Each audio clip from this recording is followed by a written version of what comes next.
대한민국 국민 모두가 승리하는 그날까지. 안녕하십니까, 알뜰맨입니다. 연준의 강력한 발언은 증시에 비바람을 몰고 왔습니다. 다우는 0.8% 하락, S&P 500은 마이너스 1.26% 하락, 나스닥은 2.26% 하락, 원달러는 1218.85원으로 0.42% 상승, 빅스 지수는 21.03으로 13.25% 상승, MSCI 코리아 ETF 지수는 마이너스 1.62% 하락, 2년물 국채금리는 3.95% 상승, 10년물 국채금리는 5.89% 상승, 30년물 국채금리는 4.36% 상승을 했습니다. 비바람의 중심에는 브레이너드 연준 부의장이 있었습니다. 그녀는 인플레이션을 낮추는 것이 가장 중요합니다.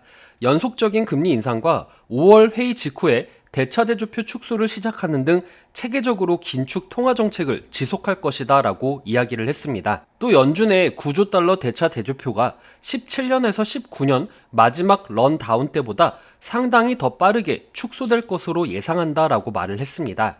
대차대조표를 축소하며 정책금리의 예상 증가 이상으로 긴축 통화 정책에 기여할 것이라고 덧붙였습니다.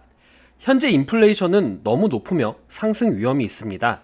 위원회는 인플레이션 지표와 인플레이션 기대치가 그러한 조치가 정당하다라는 것을 나타내면 더 강력한 조치를 취할 준비가 되어 있습니다라며 강건한 발언을 했습니다. 에스터 조지 캔자스 시티 연은 총재도 50bp 금리 인상은 우리가 고려할 선택지가 될 것이라면서 5월 FOMC 회의에서 50bp 인상을 논의할 것이라고 밝혔습니다. 러시아에 대한 강력한 서방 국가들의 추가 제재들이 증시에 더 많은 비구름을 몰고 왔습니다. 이유는 러시아에 대한 추가 제재의 하나로 러시아로부터 석탄 수입을 금지하는 방안을 제안하기로 했습니다. 이는 전일 마크롱 프랑스 대통령이 언급했던 부분이기도 합니다. 우르줄라 폰 데어 라인의 EU 집행위원장은 EU는 푸틴에 대한 압박을 강화할 필요가 있다라면서 연간 40억 유로 상당 규모의 러시아산 석탄 수입 금지를 부과할 것이라고 밝혔습니다. 캐스트라 홀딩스의 카라 머피 최고 투자 책임자는 연준이 금리를 올리고 있고 우리가 논의할 수 있는 것은 속도 정도다. 그리고 성장은 둔화하고 있다라면서 이는 험난한 길이 될 것이다 라고 이야기를 했습니다.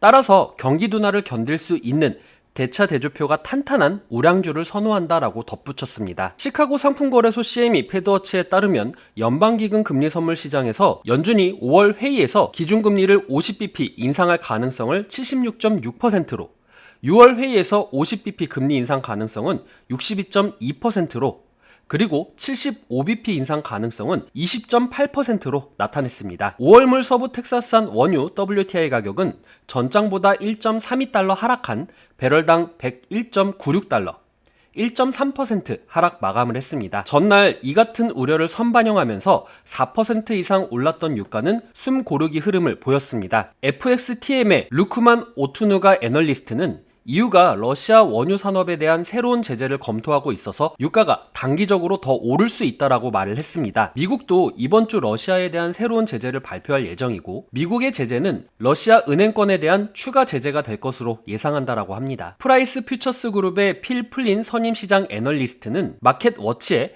에너지 시장의 장기적인 관심은 EU가 얼마나 빠르게 러시아산 석탄, 석유, 천연가스 수입을 중단하느냐라고 말을 했습니다.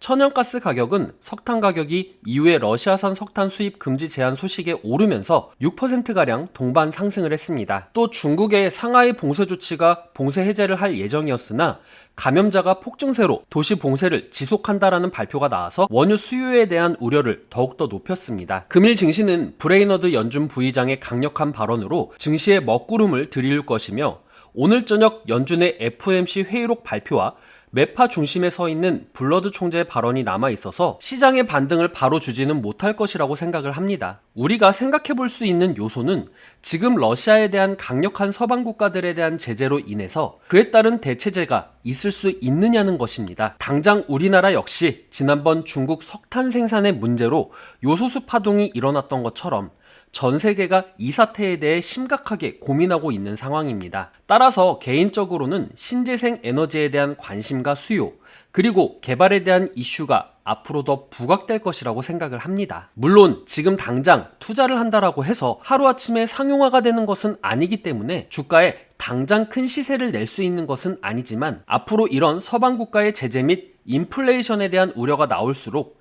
신재생 에너지가 더 부각될 것이라고 생각을 합니다. 오늘 정말 어려운 시장이 될 것 같은데요. 꼭 살아남으십시오.